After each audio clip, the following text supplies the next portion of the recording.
కాబట్టి రాబోయే కాలంలో కూడా ప్రజలకు ఏది మంచి జరిగితే ఆ పథకాన్ని ప్రజల దృష్టికి అలాగే ప్రజల వద్దకు తీసుకొని పోయేదానికి ప్రభుత్వం సిద్ధంగా ఉంటుంది. మేము పక్క రాష్ట్రాలకు కానీ పక్కల ఉండే ప్రాంతాలకు కూడా ఒక లారీ కాదు ఒక చెంచాడు ఇసుక కూడా తరలించేదానికి ప్రభుత్వం ఒప్పుకోదు. స్మగ్లర్లను అలాగే ఏమంటారు యాంటీ సోషల్ ఎలిమెంట్స్ని అయితే ఏ విధంగా ప్రోత్సహించేదానికి మేము సిద్ధంగా లేమని మీ అందరి ముందర తెలియజేసుకుంటున్నాం.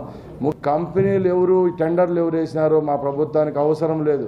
ఎవరైతే తప్పు చేశారో తప్పు చేసిన వాళ్ళని తప్పకుండా చట్టం అనేది ఒకటి ఉంటుంది, ప్రభుత్వం అనేది ఒకటి ఉంటుంది, వాళ్ళకి శిక్ష పడుతుంది. అంతే తప్పక ఏదో ఈరోజు ప్రజలకు మేలు జరిగే సంఘటనలను కార్యక్రమాలను ఆపే ప్రసక్తే లేదని మీ అందరి ముందర తెలియజేసుకుంటున్నా.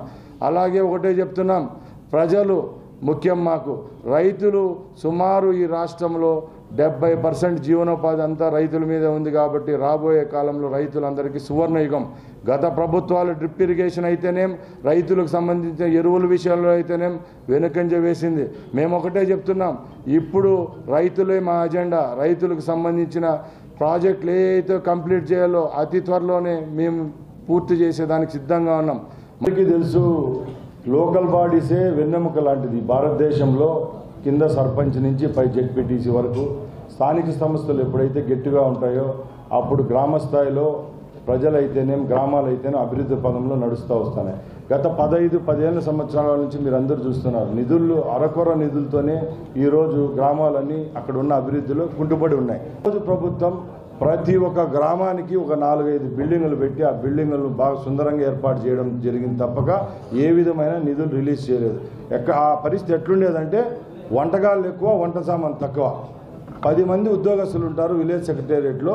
అక్కడ చూస్తే ఏ విధమైన డబ్బు ఉండదు. ప్రజలకు పోయి ఏదైనా మంచి చేయాలన్నా రోడ్లు వేయాలన్నా కూడా ఎక్కడ నిధులు లేని కొరత ఆ రోజు ఉండేది. ముఖ్యంగా ఆర్బీకే కేంద్రాల గురించి అందరూ మాట్లాడుతున్నారు. నేను ఒకటే చెప్తున్నా, రైతు భరోసా కేంద్రాలు అనేవి ప్రతి ఒక్క గ్రామం ముఖద్వారంలో పెట్టారు. ఈరోజు లాస్ట్ 1-2 సంవత్సరాల్లో పర్మనెంట్ బిల్డింగ్లు వచ్చినాయి, అందరికీ తెలుసు అది. బట్ ప్రభుత్వం ఫస్ట్ ఆర్బీకే కేంద్రాలు ఎప్పుడైతే 2019లో ఇంట్రడ్యూస్ చేసిందో ఆ రోజు నుంచి 3-4 సంవత్సరాలు అద్దె బిల్డింగ్లో నడిచేది ఆర్బీకే కేంద్రం.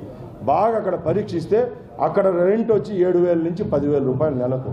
అక్కడ ఒక కంప్యూటరు, ఒక ఆయన దానికి జీతము, మళ్ళీ అక్కడ ఇన్ఫ్రాస్ట్రక్చర్కు అంతా డబ్బులు ఖర్చు పెట్టినారు తప్పక సంవత్సరంలో ఆర్బీకే కేంద్రంలో పనిచేసే వాళ్లకు అక్కడ మౌలిక సదుపాయాలు ఎవరైతే కల్పించారో పెట్టిన డబ్బుకు ప్రజలకు ఆర్బీకే కేంద్రం వల్ల లభించే సేవలకు చూస్తే వ్యత్యాసం మీ అందరికీ తెలుస్తుంది.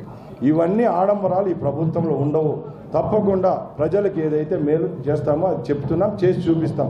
అలాగే మేము ఒకటే చెప్తున్నాం, ఈరోజు రాష్ట్ర ప్రభుత్వాన్ని మాకు ఇచ్చే రోజుకి మైనస్లో ఉన్న బడ్జెట్ అందరూ ముక్కుపై వేలు వేసుకునే విధంగా మొన్న 1వ తేదీన 4,000 కోట్ల రూపాయలు పెన్షన్లు ఇవ్వడం జరిగింది.